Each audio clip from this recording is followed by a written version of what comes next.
Hey, Masters of the Universe fans, Scott ToyGuru Neitlich here, back with another director's commentary on the Masters of the Universe Classics toy line.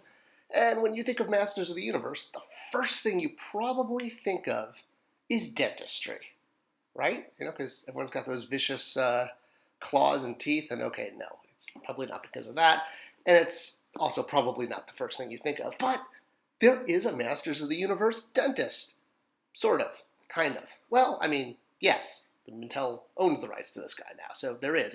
It's MoLarr the Eternian Dentist, and we're going to talk about one of the most offbeat characters in the MOTUC Classics line and how he came to be. So I guess we should also look at, the history of dentist toys and action figures, right? Because there's a huge worldwide demand for these because, the hundreds and thousands, okay, I can't go on. There's a few. There's a handful of dentist action figures and, play sets out there. This one from Playmobil is actually probably a great one because kids can learn about what it's like going to the dentist, and being able to reenact that is actually a great emotional connection for kids because it can help calm them about their expectations of what's going to happen at the dentist. Same with things like, Smurf dentists or other, happy characters in dentist roles, really helping kids to understand the role of a dentist and what they're going to, happen at a dentist visit. And the other half of all of this, of course, as Randall would say, stage 32, robot chickens. And no, not the robot chicken from Clerks the Animated Series, although for years I thought that was where they got the name from. Turns out it was a Chinese food menu, but that's not important right now. Robot Chicken, for those of you who aren't in the know, is a stop-motion animated series on Adult Swim that was started by Matt Senrich and Seth Green, and I believe it's still running. It's all about toys. It's a stop-motion comedy series where toys interact and, kind of sometimes do things that are not exactly kid-friendly. It's definitely an adult show, but for those of us who are action figure collectors, it's hilarious. It's designed for us. It's designed for the adult collector. And Robot Chicken, it's got its own huge following, and they have their own original characters. They've won Emmys. This is Composite Santa Claus, one of their original characters. In fact, they have quite a few original characters. There's, of course, the famous robot, the washing machine humping robot, I believe he's called. That kind of basically sums up Robot Chicken humor right there. And the fact that it's all about action figures, it's no surprise that there have been Robot Chicken action figures made of their original characters, like the washing machine humping robot. With action hips. Yeah. Well, come on, we're all adult collectors here, and this is all in the vein of humor and being funny and, laughing about our hobby and pop culture. And it's a great show. I was a fan of it before I had the chance to meet the makers of it. It turned out that Matt, who's there on the right, well, at least his action figure is, his wife went to school with my wife. And we realized this when we bumped into each other at a convention and got to talking. And we're like, wait a minute, I think our wives know each other. So we basically became friends. And we always talked about how it would be really fun to do a project together. Me being at Mattel, a toy maker, and them being Robot Chicken, a toy make funner. And you can see here they did a variety of sketches about the Masters of the Universe property, ranging from the, the naughty to the annoying. Not annoying the sketch. The characters being annoyed in the sketch. This was the supervillains carpooling to work. Still one of my favorite sketches.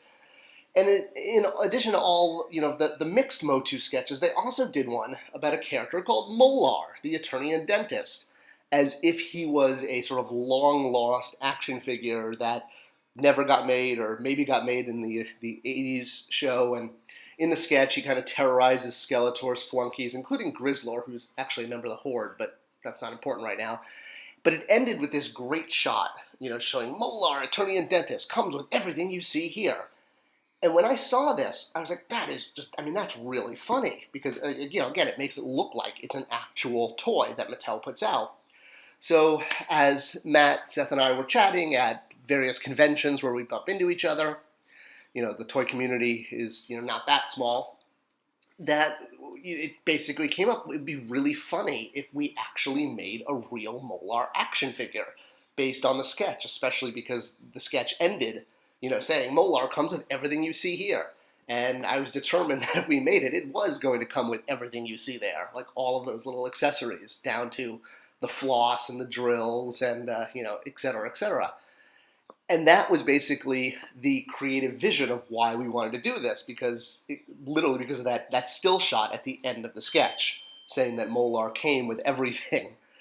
So we talked about how to do this, and there was a MOTUC art show in Los Angeles. I talked about this in the Optic video at Gallery 1987, and it was really focused on kind of the humor of Masters of the Universe, having a lot of original art that was really humor-based. I mean, some of it was serious art, but there was a lot of, funny in the art. And we thought this would be a great time to show off the Molar action figure, because it works perfectly with this show. In fact, people might just think it's a one-off created for the show. Well, the issue was it took a while to sign the contract with Adult Swim and Robot Chicken. You can see some examples of the humorous art, in this image here. There's, He-Man riding a battle shark. So the whole back and forth with the contract, we had to have basically Robot Chicken sign over rights to Molar to Mattel, because Molar wasn't going to, if you will, pay Robot Chicken to make an action figure of our own line, versus something like the washing machine robot or the chicken or the mad scientist that were original creations. Because this character, Molar, was based on Masters of the Universe, in order for us to make it, us being Mattel needed to legally own Molar. They had to, we had to come together. So we did that. I mean, the Robot Chicken boys were they were ecstatic about doing this. They had no issue at all with that. So it just took a while because we had to go through, Cartoon Network and, lot of legal work. What can I say? Legal is legal. But we were able to finally make it happen, though not in time for the art show.